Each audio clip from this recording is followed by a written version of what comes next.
Final मतदाता सूची भी सभी राजनीतिक दलों को दी जा चुकी है और अभी भी अगर उसमें कोई भी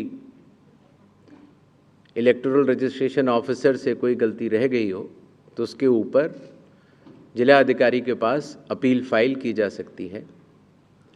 और साथ ही साथ किसी का नाम अगर छूट गया हो तो वो नॉमिनेशन के 10 दिन पहले तक जुड़वा सकता है। नॉमिनेशन समाप्त होने पर जो भी मतदाता सूची फाइनल होगी उस पर चुनाव होंगे और उसके उपरांत कोई भी नाम जोड़ा नहीं जा सकता। अभी हाल ही में चुनाव आयोग की पूरी टीम ने और हम तीनों चुनाव आयुक्त ने बिहार का दौरा किया और दौरा करने के बाद जो सारी चीज़ें समीक्षा के उपरांत आईं उसके तहत ये निर्णय हुआ कि आज हम आपके समक्ष बिहार के सभी मतदाताओं के लिए, सभी राजनीतिक दलों के लिए चुनाव की तारीखों का ऐलान करें। बिहार में हम लोग सभी राजनीतिक दलों से मिले, सभी जिला collectors, SPs, IG, DIGs, DGP, chief secretary, divisional commissioners, enforcement agencies, सबके साथ सीएपीएफ्स के नोडल ऑफिसर्स, सबके साथ बैठकें हुई और आपके माध्यम से बिहार की जनता को चुनाव आयोग ये बतलाना चाहता है कि इस बार बिहार के चुनाव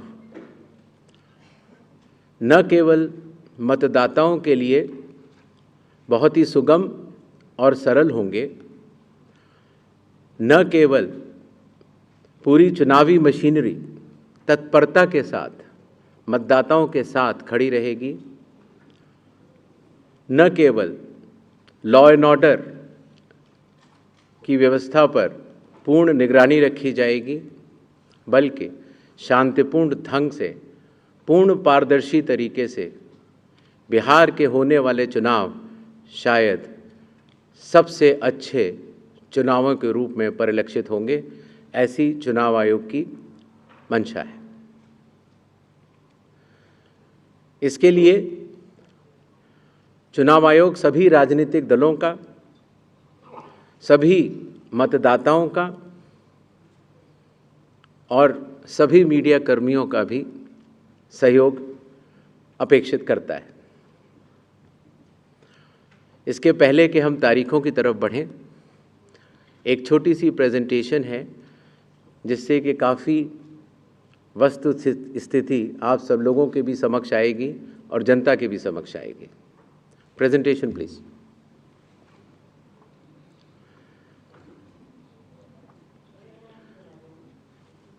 बिहार में कुल 243 विधानसभा क्षेत्र हैं। इसमें अनुसूचित जाति के लिए 38 और अनुसूचित जनजाति के लिए 2 रिजर्व्ड हैं। नेक्स्ट। एक ओवरव्यू अगर लिया जाए मतदाताओं का, तो कुल मतदाताओं की संख्या लगभग 7.42 करोड़ है, जिसमें कि मेल 3.92 और फीमेल 3.5 करोड़ हैं। सीनियर सिटीजन्स लगभग 4 लाख हैं। 100 वर्ष की आयु पूर्ण कर चुके मतदाता लगभग 14,000 हैं और फर्स्ट टाइम वोटर्स लगभग 14 लाख हैं। जैसा कि अब आप सबको विदित है, इस बार चुनाव आयोग ने मतदाताओं की सहूलियत के लिए, उनकी सुविधा के लिए हर मतदान केंद्र पर 1200 से ज़्यादा मतदाता न हो, ऐसा लक्ष्य रखा है। इसके चलते पोलिंग स्टेशंस की संख्या में वृद्धि हुई और अब बिहार में 90,712 पोलिंग स्टेशंस हैं। एवरेज वोटर्स पर पोलिंग स्टेशन लगभग 818। वुमेन मैनेज्ड 1044 और मॉडल पुलिस स्टेशन लगभग 1350।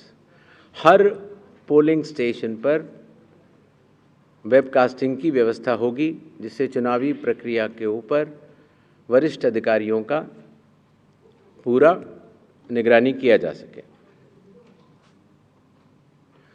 बिहार में कुछ इंटरेस्टिंग चीज़ें भी हैं। दियारा रीजन में लगभग जो 250 पोलिंग स्टेशन हैं, वहाँ घोड़े से पेट्रोलिंग होती है और इसी तरीके से लगभग 197 पोलिंग स्टेशंस में नाव के ज़रिए पोलिंग पार्टीज जाती हैं।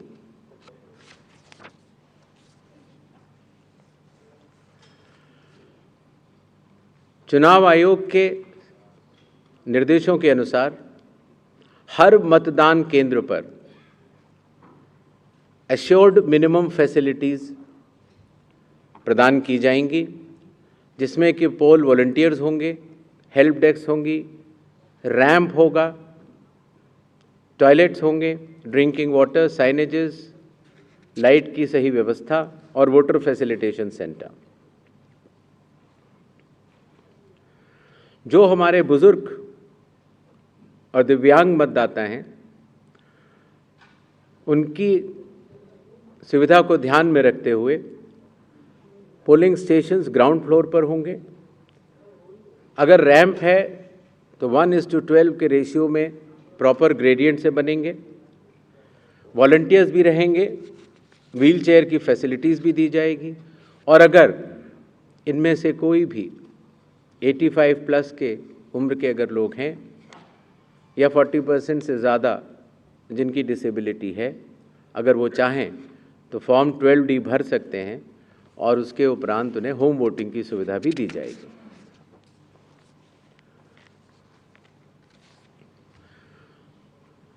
बिहार के दौरे पर चुनाव आयोग ने जिला मजिस्ट्रेट्स को, सुपरिंटेंडेंट्स ऑफ पुलिस को और सभी एनफोर्समेंट एजेंसीज को सख्त निर्देश दिए हैं, zero tolerance to any violence,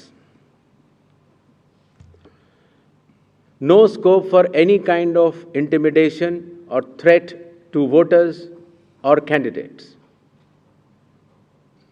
CAPF will be deployed adequately and in advance as a confidence building measure. All officers to act in absolutely impartial way and easily accessible to all the stakeholders. इसके बारे में मैं आपको बाद में भी बताऊंगा। अगर कोई फेक न्यूज़ या मिस इन्फॉर्मेशन होती है,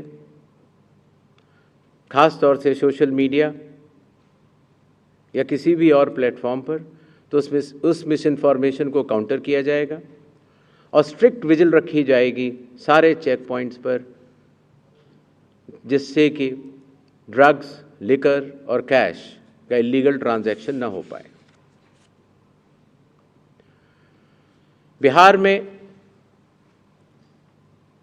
बिहार के पूरी चुनाव का तंत्र है, उसके साथ मिलकर बिहार के इन चुनावों में 17 नए इनिशिएटिव्स लिए जा रहे हैं, जो कि बिहार से शुरू होकर पूरे देश में लागू होंगे। चुनाव आयोग ने इसके ऊपर एक इनिशिएटिव के ऊपर काफ़ी चर्चा और इनकी प्रायोगिकता को देखते हुए ये कदम उठाया है और एक ऐतिहासिक कदम इसको माना जाएगा।